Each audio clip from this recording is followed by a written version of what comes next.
We now ask you to stay tuned for a repeat broadcast of the President's nationwide radio speech.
Fellow citizens and friends, with sorrow in my heart, I greet you on this joyous Easter day. As you are all now aware, a most unfortunate event, seriously disruptive of the peace of our society, has occurred. A situation never before witnessed in the history of our country has now marred our national image. Being a Democrat, I tried all I could by persuasion and human reason to avert this development. I did so because I was convinced that once permitted, a demonstration promotive of either side of the alleged issue of the price of rice would before long cease to be orderly. The issue, my fellow citizens, cannot be that of the price of rice, for I have made myself completely clear on this issue. First of all, only recommendations, as yet not decided upon, have been advanced by my Minister of Agriculture.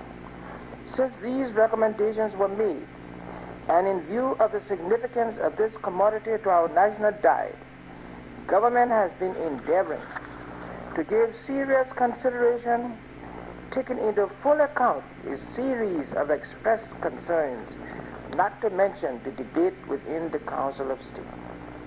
The Cabinet Committee is now actively at work, and suggestions from concerned citizens are still being welcomed. I have unequivocally stated, and I now emphatically restate, that when the final determination is made on the issue, it will embrace the interests of producers and consumers of this commodity, and will include as well the vital long-term interests of the broad masses of our people. In spite of our position on this issue, reasonable as it is, clearly stated and explained to the citizens in an atmosphere of democratic interaction between government and governed, a group of individuals came forth and requested permit for a demonstration on the identical issue. Government invited the individuals in an attempt to effect a meeting of the minds. True to our firm faith in democracy, the exchange was free and frank. We reiterated our assurance that the matter was continually under advisement, that we would still welcome any new suggestions, and that at the end of the day, only the supreme interest of the people would prevail in the matter. Soon we were again informed that in spite of all that had transpired, the demonstration would still proceed in total defiance of the laws of Liberia and duly constituted authority, notwithstanding the fact that they had been denied a permit when requested, and this information has been repeatedly brought to their attention. As I have sworn, as your president, to defend the Constitution and enforce the laws of the Republic of Liberia, I had to discharge those sacred responsibilities in defense of the nation and its people. in the melee occasioned by a defiant and illegal demonstration, the most tragic misfortune occurred of the death of some of my precious and promising citizens and wounding of a number of others, all of this with the attendant development of damage to millions of dollars worth of property. Had government not exercised restraint, there may have been even more casualties. I'm deeply hurt and aggrieved by this national tragedy, and I extend preliminarily in this manner my sincere sympathy and profound regrets to the affected families. In the midst of this great and unprecedented national tragedy, I solemnly call upon all of my people, the people of the Republic of Liberia, to fully realize that they are in fact a united people and that their interests and welfare can best be attended in an atmosphere of condensed solidarity as they make peaceful adjustments to changing realities in their march toward higher heights.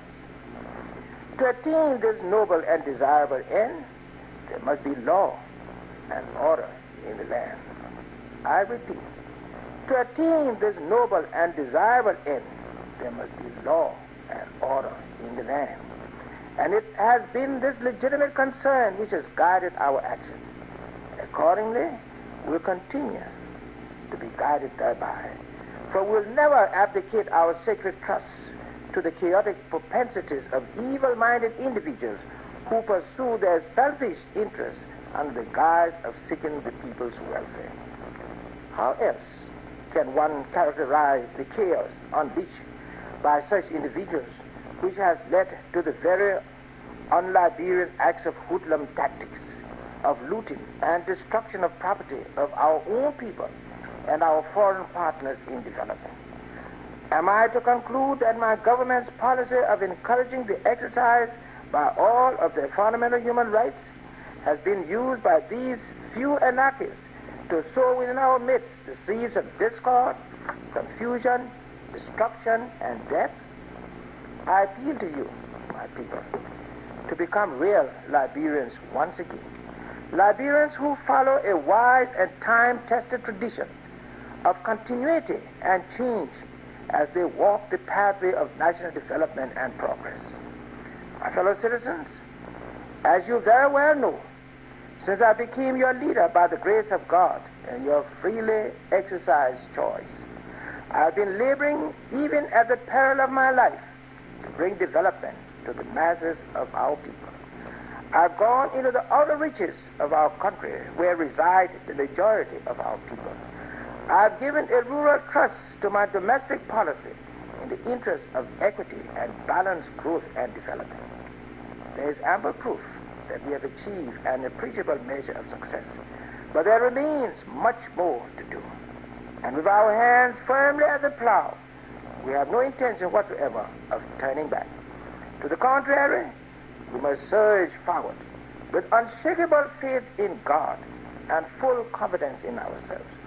But we can hardly proceed thus if we allow habits and attitudes contrary to our way of life to direct our action and sully our national reputation. With sobriety of judgment, therefore, and true to our Liberian tradition of loving and caring for each other as though we were all one big family, which I believe we in fact are, I call upon all of you to ever be controlled by a sense of patriotism, loyalty, commitment, and dedication to this land, which we all love so dearly and must consequently defend at the peril of our lives. On this happy Easter day, let us all assemble in our respective places of worship, and with noble virtues and godly principles resurrected in our lives, worship in thanksgiving and adoration the Prince of Peace, whose glorious resurrection we triumphantly celebrate. Let us all return to our respective vocations and labor with renewed faith, courage, determination, and self-reliance, so that thereby we may bring unabating progress and development to our beloved country. Our collective self-fulfillment and our sacred obligation to posterity require of us this full measure of identification and solidarity. I call upon our partners in progress and foreign residents in our midst to remain calm and rest assured that government will spare no effort to ensure their safety and security. And as she strives unceasingly to help occasion a truly wholesome, functioning society for our one world. May Almighty God continue to prosper the works of our hands.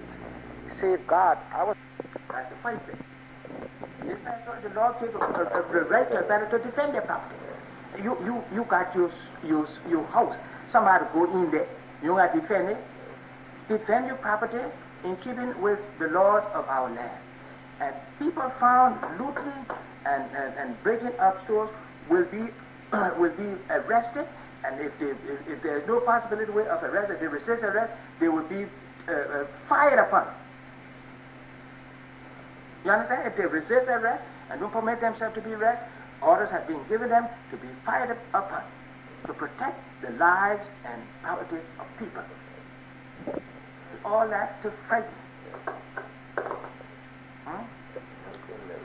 If you don't want spies to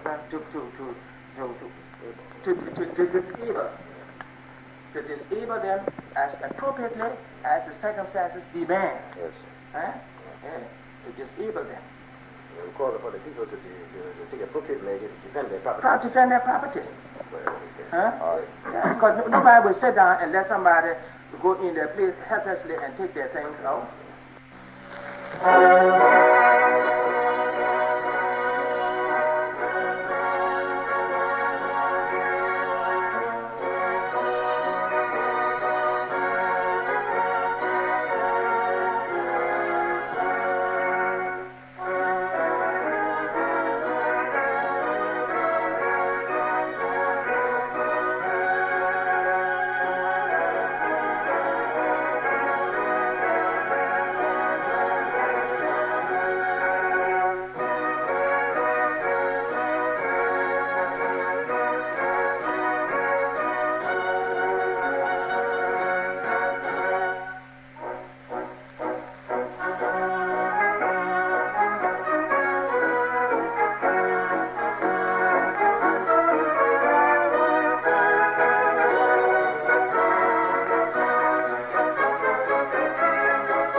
Listening to statement by the President of Liberia. This is ELWA, your good friend station, transmitting from Monrovia, Liberia. It's now 15 minutes after 12 o'clock.